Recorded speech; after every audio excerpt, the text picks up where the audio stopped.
Hello friends, मैं अर्पिता। आज जिस प्लांट के बारे में हम बात करेंगे वो है सेवंती का प्लांट। तो मैंने आपको सेवंती की कटिंग, पॉटिंग मिक्स बनाना सब दिया था।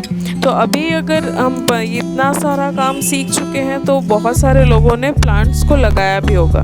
तो ये कुछ मेरे सेवंती के कटिंग्स के प्लांट्स थे जो मैंने लगा के दिखाया था, और ये अभी बड़े हो रहे हैं। और इसका ये कुछ मैंने 8 इंच के गमले में शिफ्ट कर लिया था, कुछ अभी भी मेरे 4 इंच के गमले में है।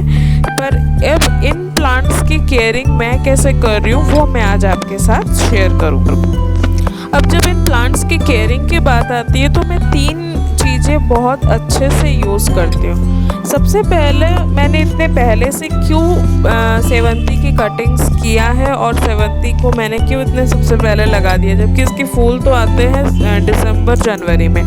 तो सबसे पहला रीज़न ये है कि मुझे इस प्लांट को बहुत बड़ा ग्रो करना है ताकि मेरे एक प्लांट में 1500 से 2000 फूल आ सके।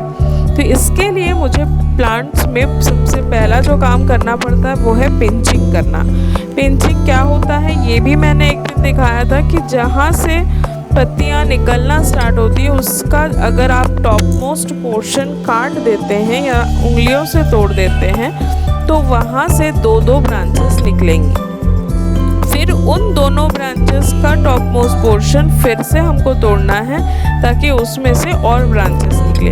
तो जितना ब्रांचेस निकलेगा उतना ज़्यादा आपका घना होगा प्लांट और उतना ही फूल देगा। तो इसीलिए हम दिसंबर में फूल देने वाला प्लांट को हम अभी से मतलब फरवरी से हम लगाना स्टार्ट करते हैं। देखिए यहाँ पे इसका बर्ड दिख रहा है, ये जो वाइटिश कलर का है उस बर्ड को मैं तोड़ दूँगी।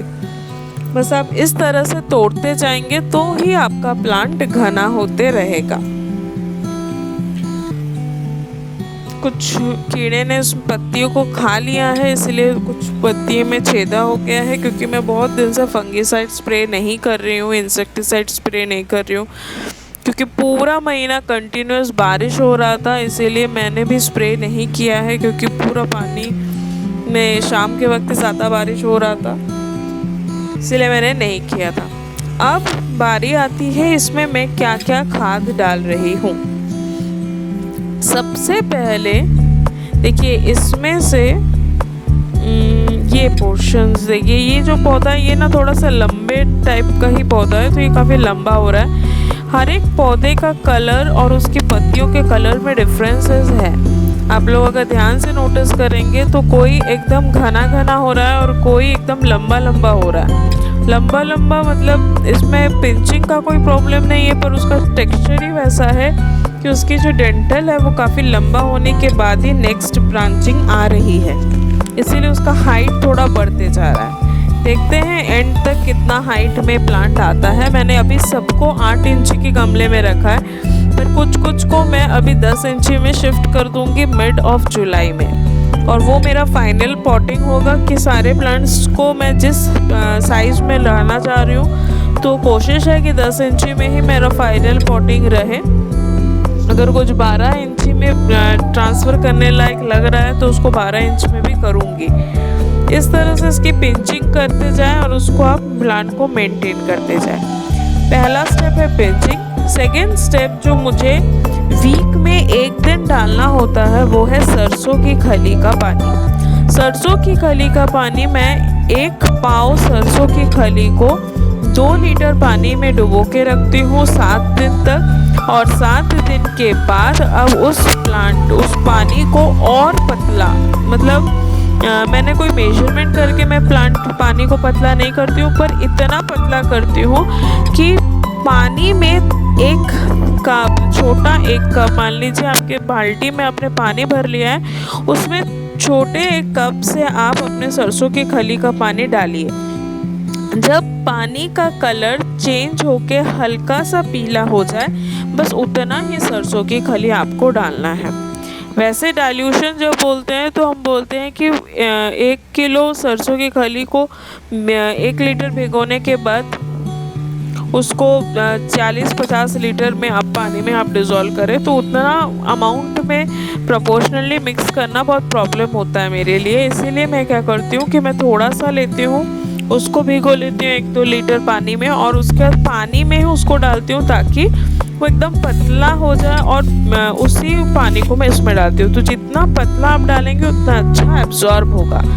दूसरा जो डालती हूँ मैं वो है कि सरसों के खली के डालने के बाद 2 दिन का गैप छोड़ने के बाद मैं डालती हूँ इसमें वर्मी कंपोस्ट का पानी। मैं वर्मी कंपोस्ट को थोड़ा पानी में डिज़ोल्व कर रखती हूँ, उसके बाद उसको भी डाइल्यूट करके ही यूज़ करती हूँ। तो ये 2 चीज़ डालते हैं, और इन सारे गमले में मैं 3 से 4 दाना DAP का डालती हूँ, वो है वीक में 1 बार।